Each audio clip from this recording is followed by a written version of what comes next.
اللهم بارك على محمد وعلى آل محمد كما باركت على إبراهيم وعلى آل إبراهيم إنك حميد مجيد.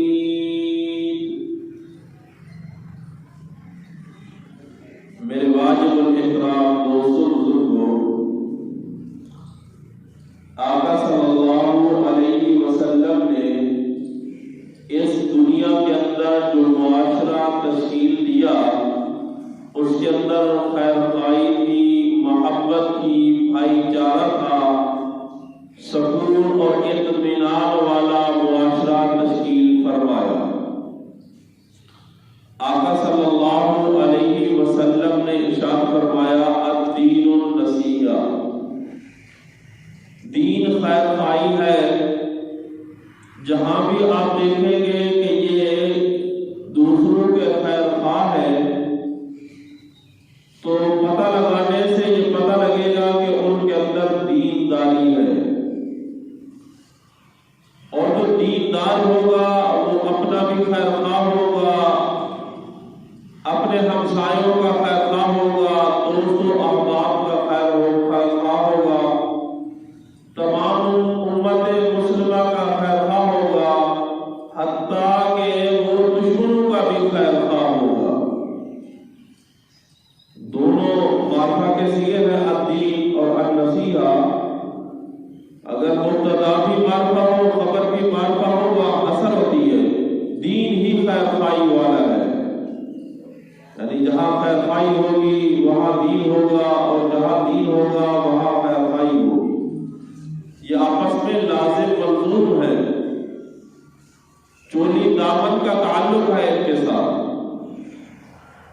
آقا صلی اللہ علیہ وسلم نے خیر خواہی کی دعوت دی. جریر بن عبداللہ البجلی رضی اللہ تعالی عنہ آقا صلی اللہ علیہ وسلم کی خدمت میں حاضر ہوئے تو آقا صلی اللہ علیہ وسلم کے ہاتھ پر بیعت کی.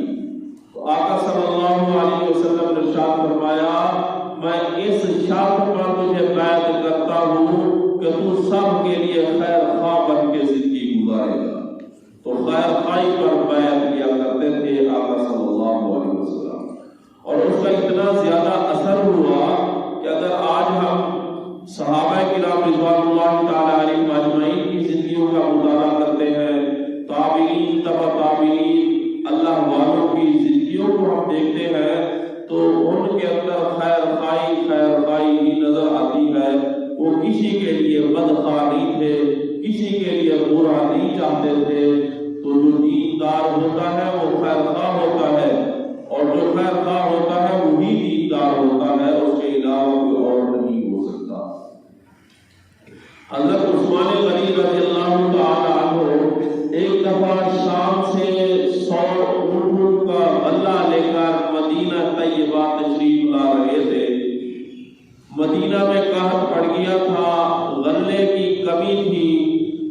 جب حضرت عثمان غنی رضی اللہ تعالی عنہ اونٹوں کا قافلہ لے کر مدینہ طیبہ داخل ہونے لگے تو مدینے کے تجار مدینہ سے باہر نکل کر حضرت عثمان غنی سے ڈیل کرنے کی کوشش کرنے لگے. اس کے اندر یہودی تاجر بھی تھے اور تاجر بھی تھے.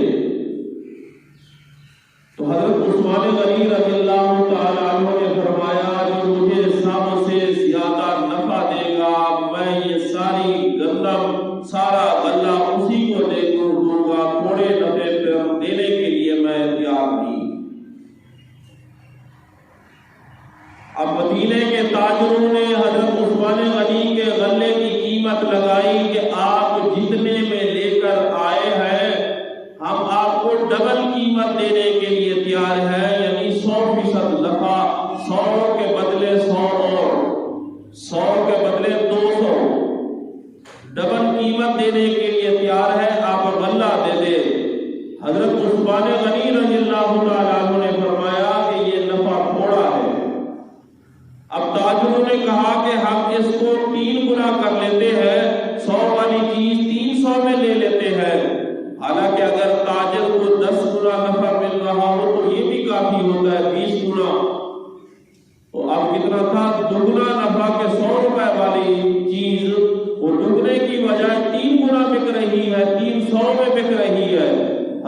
عثمان غنی رضی اللہ تعالی عنہ نے فرمایا کہ یہ نفع تھوڑا ہے، نفع بڑھتے بڑھتے 4 گنا کہ 100 والی چیز 400 میں، پھر 5 گنا ریٹ لگایا 500 میں، 600 گنا۔ آخر ایک یہودی تاجر کہنے لگا وجہ کیا ہے؟ آپ ہم سے مذاق کر رہے ہیں یا دینا نہیں چاہتے؟ ہم اتنا زیادہ غلہ اکٹھے خرید کرنے کے لیے تیار ہے، ہم نے تو مدینہ میں جا کر تھوڑا تھوڑا کر کے بیچنا ہے، پرچون بیچنا ہے، ہم ہول سیل پہ آپ سے لینا چاہتے ہیں، 100 والی چیز 600 میں لینے کے لیے تیار ہے، وجہ کیا ہے؟ حضرت عثمان غنی رضی اللہ تعالیٰ عنہ نے فرمایا کہ مجھے نفع زیادہ مل رہا ہے، ایک ایسی ذات بھی ہے جو مجھے زیادہ نفع دینے کے لیے تیار ہے، یہ نفع تھوڑا ہے آپ کا۔ انہوں نے کہا 7 گنا، 100 والی چیز 700 میں ہم لینے کے لیے تیار ہے۔ حضرت عثمان غنی رضی اللہ تعالیٰ عنہ نے فرمایا کہ مجھے اس سے زیادہ نفع ملتا ہے۔ انہوں نے پوچھا وہ کون ہے؟ انہوں نے کہا وہ رب العالمین ہے، میں جا کر مدینے کے غربا کے اندر یہ غلہ مفت تقسیم کروں گا، میرا رب ایک کے بدلے 70 مجھے عطا کرے گا، 70 گنا نفع عطا فرمائے گا۔ جیسے تم نفع کی کوشش کر رہے ہو، میں زیادہ نفع لینا چاہتا ہوں۔ کوئی اور ہوگا تو بھاری قیمت کما سکتا تھا، بھاری نفع کما سکتا تھا۔ حضرت عثمان غنی رضی اللہ تعالیٰ عنہ نے دیکھا کہ مدینہ میں تھوڑے حالات مشکل ہے، تو وہ رعایت 100 اونٹ کا قافلہ سارا کا سارا غربا میں مفت تقسیم فرما دیا۔ وہ اتنے غربا کے خیر خواہ، انسانیت کے اتنے خیر خواہ کہ آقا صلی اللہ علیہ وسلم نے انہیں درس بھی خیر خواہی کا دیا تھا۔ الدین النصیحہ، دین سارا کا سارا خیر خواہی کا نام ہے۔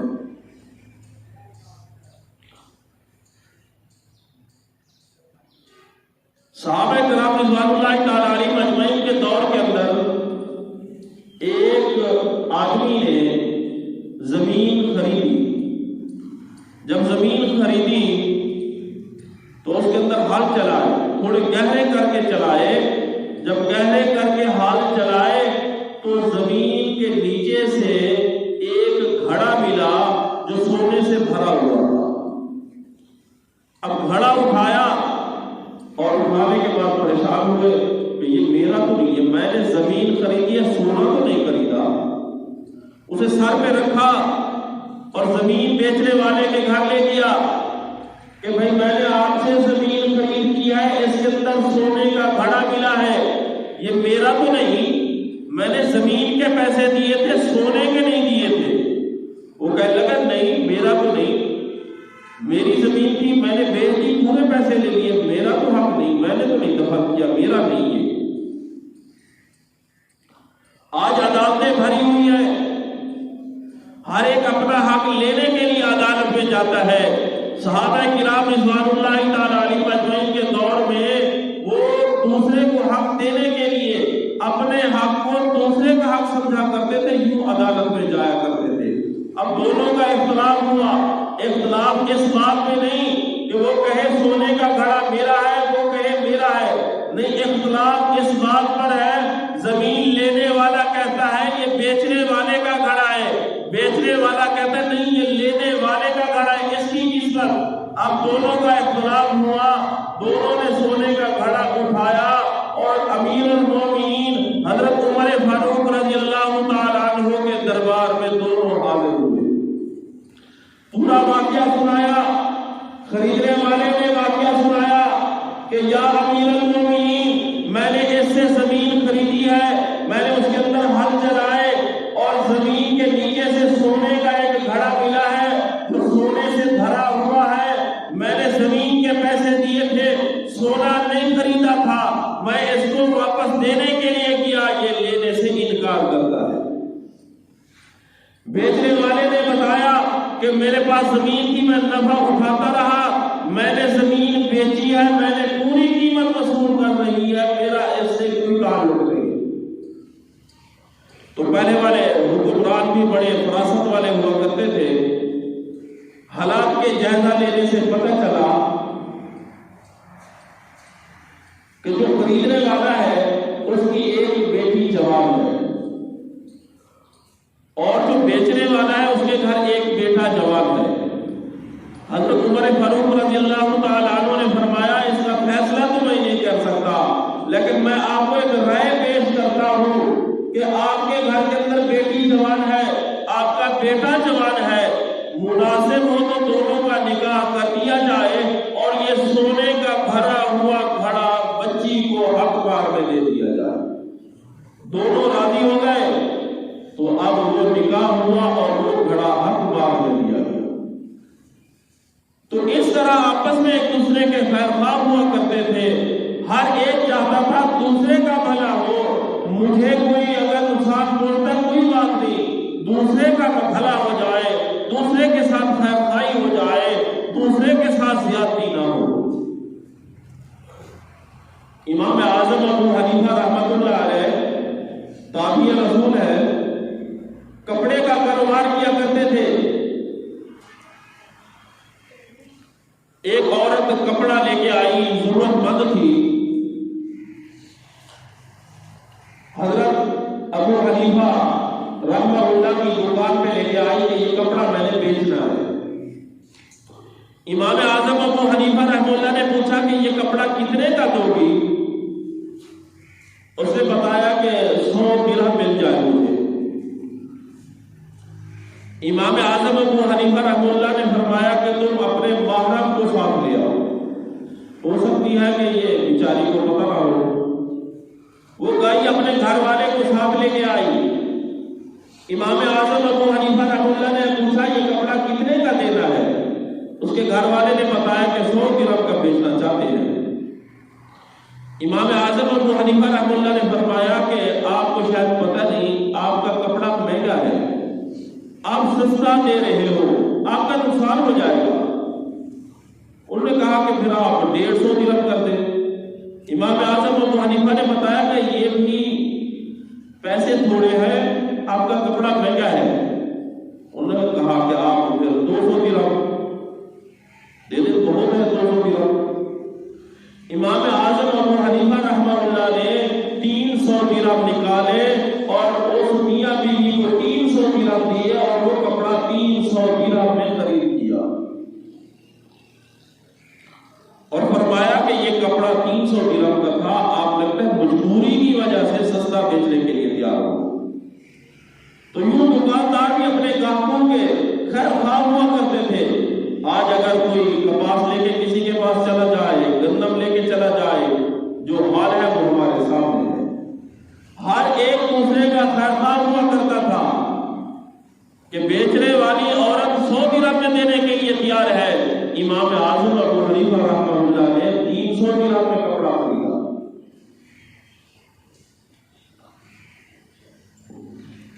ایک اور ساتھی نے ایک گھوڑا خرید کیا 300 دینار میں۔ جب گھر لے گیا تو دیکھنے والوں نے بتایا کہ گھوڑا تو اچھا ہے، یہ 300 دینار کا نہیں لگتا، 400 دینار کا لگتا ہے۔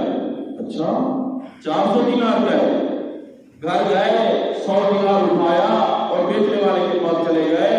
شاید کہ آپ کو پتہ نہیں چلا، جو گھوڑا میں خرید کے کیا تھا 300 میں، اس کی قیمت تو 400 دینار ہے، تو یہ 100 دینار آپ اور لے لیں۔ اس وقت گھوڑ سواری کا مقابلہ ہوتا تھا، آگے ایک مقابلے میں اس نے گھوڑے کو دوڑایا اور وہ گھوڑا مقابلہ جیت گیا۔ جب مقابلہ جیت گیا تو لوگوں نے پوچھا کہ یہ کتنے کا ہے؟ اس نے کہا 400 دینار کا خریدا ہے۔ 400 دینار اور دے دی گھوڑے بیچنے والا۔ اس قدر آپس کے اندر ایک دوسرے کے ساتھ خیر خواہی ہوا کرتی تھی، یوں خیر خواہی کرتے تھے، اور اس خیر خواہی کرنے کا پھر اجر بھی بڑا ہوتا ہے۔ ایک دفعہ 3 دوست بارش آ رہی تھی، ایک غار میں چلے گئے۔ اچانک ایک بڑی چٹان آئی اور اس چٹان کے دہانے پہ آ گئی۔ بخاری شریف کے اندر حدیث ہے، سچا وہ چٹان آئی اور غار کا بند ہو گیا، اور چٹان اتنی بھاری تھی، تینوں نے زور لگایا، ان کے بس میں نہیں تھا کہ چٹان کو غار کے دہانے سے ہٹا سکے۔ اب اللہ تعالیٰ کی طرف متوجہ ہوئے کہ ہماری زندگی خطرے میں ہے، موبائل تو تھا نہیں کہ غار سے فون کرتے،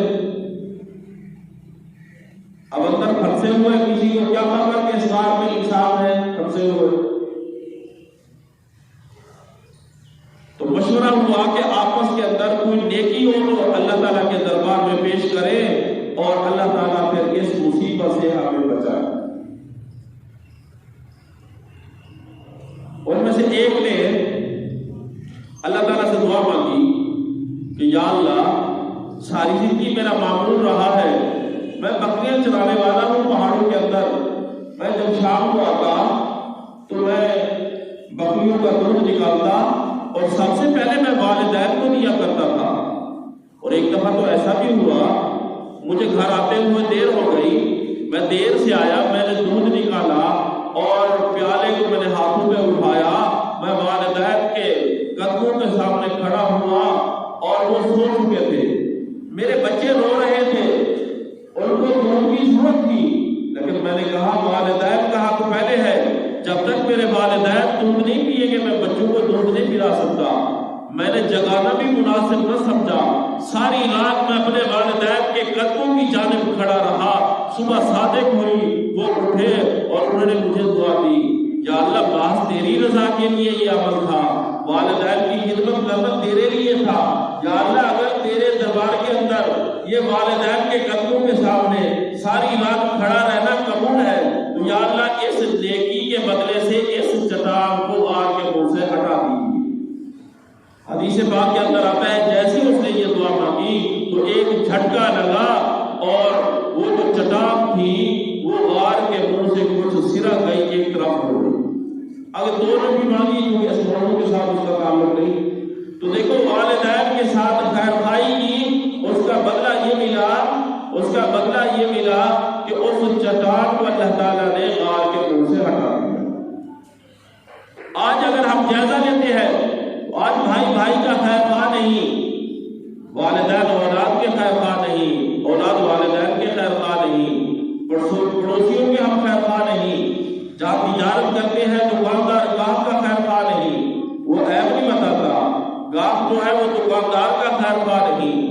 آقا صلی اللہ علیہ وسلم نے ہمیں جو معاشرہ تشکیل دیا تھا وہ خیر خواہی پہ مبنی تھا، محبت پہ مبنی تھا، اس کے اندر محبت ہی محبت تھی، ایک دوسرے کے ساتھ خیر خواہی تھی، ہر ایک دوسرے کا خیر خواہ ہوا کرتا تھا۔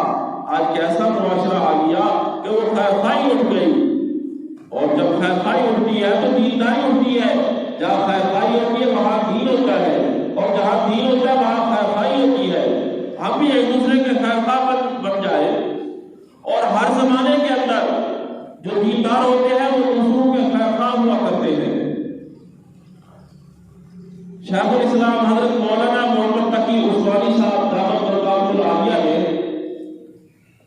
ایک واقعہ لکھا ہے، وہ کہتے میرے ابا جی حضرت مولانا محمد شفیع رحمہ اللہ، ان کے استاد تھے شیخ الحدیث حضرت مولانا عزیز الرحمان صاحب، ان کے اندر بڑا جذبہ تھا خیر خواہی کا۔ وہ کہتے ایک دفعہ کہیں سے وہ اپنے گھر کی طرف آ رہے تھے، راستے کے اندر دیکھا کہ ایک بابا گٹھڑی اٹھائے ہوئے ہیں، تو اس نے گٹھڑی اپنے ساتھ میں لے لی، شیخ الحدیث تھے، اور اس کے ساتھ چلنا شروع کر دیا۔ راستے میں گپ شپ بھی ہوتی رہی، تو اس نے پوچھا کہ آپ جانتے ہیں عزیز الرحمان کے بارے میں؟ انہوں نے کہا وہ بڑی شیخ الحدیث ہے۔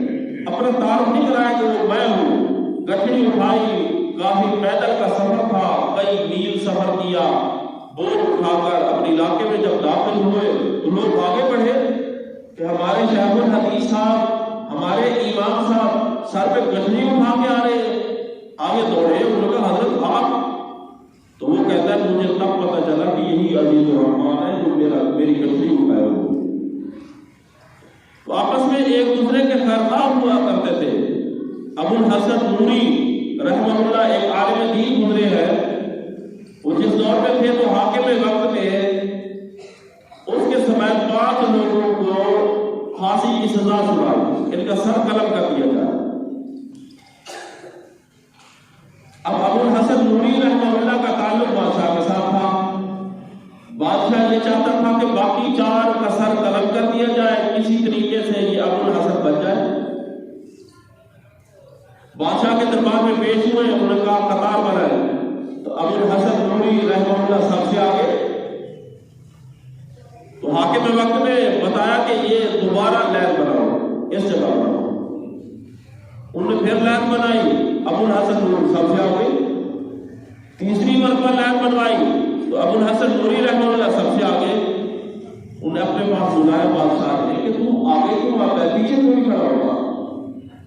اتفاق ہے یہ جان بوجھ کے آ رہا ہے۔ تو ابو الحسن نوری رحمہ اللہ نے بڑا عجیب ارشاد فرمایا، بادشاہ کے دربار میں فرمایا میں سب سے آگے بڑھ کے اس لیے آتا ہوں کہ میں یہ چاہتا ہوں جتنی دیر میرے سر قلم کرنے میں جلاد لگائے گا میرے مسلمان بھائی اتنے سانس زندگی زیادہ گزار لیں گے، اور ان سانسوں کے اندر وہ اللہ سے توبہ اور استغفار کریں گے، ذکر اور اذکار کریں گے۔ جتنی دیر مجھے قتل کرنے میں لگے گی میرے بھائیوں کو اور زندگی مل جائے۔ کیسی خیر خواہی تھی۔ جنگ یرموک کا واقعہ آپ نے سنا، ایک صحابی رسول ہے، موت کا عالم ہے، سخت گرمی ہے، عرب کی گرمی، پسینے سے شرابور ہے، عطش کا پیاس لگی ہے۔ ایک صحابی رسول پانی کا پیالہ بڑی مشکل سے لے کے آئے، جب اس کے پاس پہنچے اس کے ہاتھ میں تھمایا، ساتھ والے نے کہا عطش، انہوں نے کہا کہ میرے سے زیادہ اس کو ضرورت ہے، دوسرے تک لے جاؤ۔ جب وہاں پانی پہنچتا ہے تو آگے ایک اور صحابی رسول نے کہا عطش، مجھے پیاس ہے، وہ تیسرے صحابی کے پاس لے کے پہنچے، وہ اللہ کو پیارے ہو چکے، واپس پانی لے کے آئے، جو دوسرے نمبر والا تھا وہ بھی شہید ہو چکا، پہلے کے پاس آئے وہ بھی شہید ہو چکا۔ تینوں نے جام شہادت نوش فرما لیا، لیکن ایک دوسرے کے اس وقت میں خیر خواہ تھے کہ میری جان چلی جائے دوسرے مسلمان کی جان بچ جائے۔ اس طرح آپس کے اندر خیر خواہی تھی، اور آقا صلی اللہ علیہ وسلم نے ایسی خیر خواہی والا معاشرہ ہمیں تشکیل کر کے دیا کہ سب ایک دوسرے کے خیر خواہ بچ جائے۔ آج اگر ہم جائزہ لیتے ہیں تو کسی پہلو میں ہم ایک دوسرے کے قدر خیر خواہ نہیں۔ اب اگر کوئی آقا صلی اللہ علیہ وسلم نے ارشاد فرمایا کہ دن میں اگر مسلمان دوسرے مسلمان کی عیادت کے لیے جاتا ہے، وہ بیمار ہے، بیمار کرسی کے لیے جاتا ہے، 70,000 فرشتے سارا دن اس کے لیے دعائیں مغفرت کرتے رہتے ہیں۔ اگر وہ رات میں عیادت کے لیے جاتا ہے تو پوری رات 70,000 فرشتے اس کے لیے دعائیں مغفرت کرتے رہتے ہیں۔ اور اگر کوئی مسلمان کسی مسلمان کے جنازے کے لیے جاتا ہے، نماز جنازہ ادا کرتا ہے، نماز جنازہ ادا کرنے کے بعد قبرستان جاتا ہے، تدفین کے بعد گھر جاتا ہے، اللہ تعالیٰ اسے 2 قرات ثواب عطا فرماتے ہیں۔ صحابہ نے پوچھا وہ قرات کتنا ہوگا؟ آقا صلی اللہ علیہ وسلم نے ارشاد فرمایا 1 قرات اور پہاڑ کے برابر ہوگا۔ مسلمان کی مسلمان کے ساتھ کتنی خیر خواہی بتائی کہ اگر نماز جنازہ پڑھے اور دفن تک جا ساتھ جائے تو 2 قرات کا ثواب، اگر کوئی جنازہ پڑھ کے گھر چلا جائے تو 1 قرات کا ثواب تک بھی ملتا ہے۔ اتنی خیر خواہی بتائی۔ تو ہمیں دوسروں کے ساتھ خیر خواہی کرنی چاہیے، اور دوسروں کے ساتھ ساتھ ہمیں اپنے ساتھ بھی خیر خواہی کرنی چاہیے۔ آج ایک اور دوسروں کے خیر خواہ نہیں رہے اور ہم اپنے بھی خیر خواہ نہیں رہے۔ اپنے ساتھ تو خیر خواہی کرنی چاہیے، ہم اپنے ساتھ خیر خواہی نہیں کرتے۔ اگر ہم اپنا محاسبہ کریں تو دوسروں کو تو ہم پوچھنے کے لیے نہیں جاتے۔ کبھی بیٹھ کے ہم نے محاسبہ کیا کہ ہماری آنکھیں بیمار ہے، صبح سے شام تک بدنظری ہوتی ہے، ہم نے کبھی شام کو بیٹھ کے اپنی آنکھوں کی عیادت کی ہے؟ ہمارے جسم کا حصہ ہے، اللہ نے یہ نور دیا، اسے ہم نے کیا دیکھنا تھا، ہم کیا دیکھنے لگے۔ نوجوان طبقہ بیٹھا ہے، صبح سے شام تک آنکھوں کے ساتھ کیا کچھ ہم دیکھتے ہیں۔ کبھی ہم نے شام کو بیٹھ کے افسوس کیا کہ آج ہماری آنکھیں اتنی بیمار ہو گئی، اتنی گندی ہو گئی، ان کو بیماری لگ گئی کہ جس لیے اللہ نے تو اپنے دیدار کے لیے، قرآن کے دیدار کے لیے، والدین کی زیارت کے لیے آنکھوں کی نعمت سے مالا مال کیا تھا، آج ہم بد نظری میں ملوث ہو گئے، آج ہم افسوس کرتے ہیں کہ یہ بڑا نقصان ہو رہا ہے ہمارا۔ اللہ تعالیٰ نے ہمیں کانوں کی نعمت سے مالا مال کیا، کبھی بیٹھ کے شام کو آپ کانوں کی عیادت کرتے ہیں، بیمار پرسی کرتے ہیں، اتنے بیمار ہو گئے، ہم نے کانوں کے ساتھ جھوٹ سنا، ہم نے گانا بجانا سنا، ہم نے گلا گلوچ سنا، غیبت سنی، ہمارے کان بیمار ہو گئے۔ یا اللہ ہمارے کانوں کو صحت عطا فرما، یا اللہ آئندہ دن تو ہمارے کان ان گناہوں سے بچے رہے، ان بیماریوں سے بچے رہے، یا اللہ ہمارے کانوں کو صحت عطا فرما۔ ہم نے کبھی اپنے ہاتھوں کی عیادت کی کہ یہ ہاتھ چوری کی طرف بڑھے، رشوت کے پیسے کی طرف بڑھے، بے ایمانی کی طرف بڑھے اور چیزوں کے اندر ملاوٹ کے لیے یہ بڑھے، ان ہاتھوں کے ساتھ ہم نے ملاوٹ کی، کبھی شام کو ہم نے ہاتھوں کی عیادت کی ہے، کبھی ہم نے زبان کی عیادت کی ہے کہ صبح سے شام تک ہم نے سارا سچ بولا، جھوٹ بولا، دوسروں کے ساتھ خیر خائی کے بول بولے، دوسروں کے ساتھ لڑانے کے بول بولے، کون کون سے بول گئے کہ ہماری زبان بیمار ہے، ہم اپنی زبان کی بیمار پرسی کر لیتے، اس کے لیے دعا مانگ لیتے، یا اللہ ہماری زبان کو صحت عطا فرما۔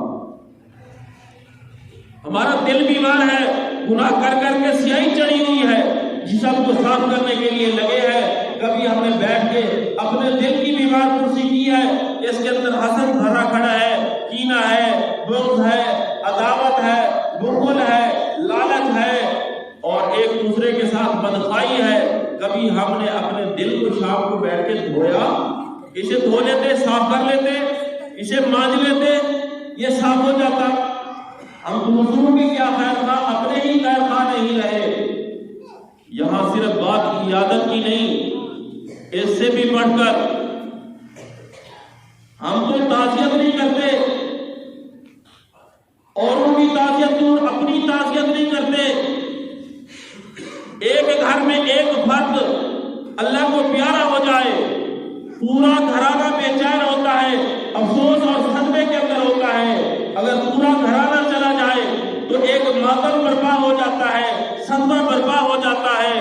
ہم نے کبھی یہ سوچا کہ ہم اپنی تعزیت بھی نہیں کرتے؟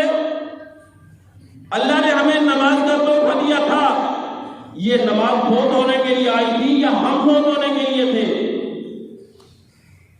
آج ہماری نماز فوت ہو گئی، کبھی ہم نے تعزیت کی، اپنے ساتھ تعزیت کی کہ نماز تو باقی رہنے کے لیے آئی تھی، دہنی آئی تھی، یہ میراث کا تحفہ تھا، آقا صلی اللہ علیہ وسلم نے دیا، آقا صلی اللہ علیہ وسلم نے جنگوں کے اندر نماز کو نہیں چھوڑا اور زندگی کے آخری لمحات کے اندر نہیں چھوڑا۔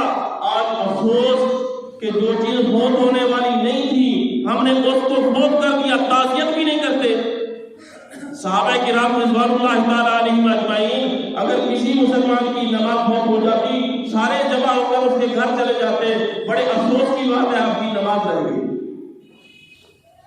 آج کبھی ہم نے نماز کا افسوس کیا؟ اگر ایک آدمی عشر نہیں دے سکتا، فوت ہو گیا، کبھی اس کی ہم نے تعزیت کی ہے؟ روزہ فوت ہو گیا، کبھی تعزیت کی ہے؟ حج فوت ہو گیا، کبھی تعزیت کی ہے؟ اپنی تعزیت کی ہے کہ اپنے سے یہ باتیں چھوٹ جائے؟ تو بھائیرا کہ آقا صلی اللہ علیہ وسلم نے جو معاشرہ تشکیل دیا تھا وہ خیر خائی پہ مبنی تھا، ایک دوسرے کی خیر خائی تھی، پوری انسانیت کی خیر خائی تھی، ایک دوسرے کے ساتھ محبت تھی۔ آج ہم اس معاشرے کو چھوڑ کر کہیں دوسرا معاشرہ تو نہیں تشکیل دے رہے جس کے اندر خیر خائی ختم ہو رہی ہے۔ تو آئیے آج سے ہی ہم توبہ کریں اور وہی معاشرہ تشکیل دے جو آقا صلی اللہ علیہ وسلم نے تشکیل دیا۔ ہم سب ایک دوسرے کے خیر خواہ بن جائے، اپنے خیر خواہ بن جائے، اپنے ساتھ خیر خواہی کرنے والے بن جائے، اور جو چیزیں ہم سے فوت ہو رہی ہیں اس کی تعزیت کرنے والے بن جائے۔ اللہ تعالیٰ مجھے آپ کو ان باتوں پر عمل کرنے کی توفیق عطا فرمائے۔ وآخر دعوانا الحمدللہ۔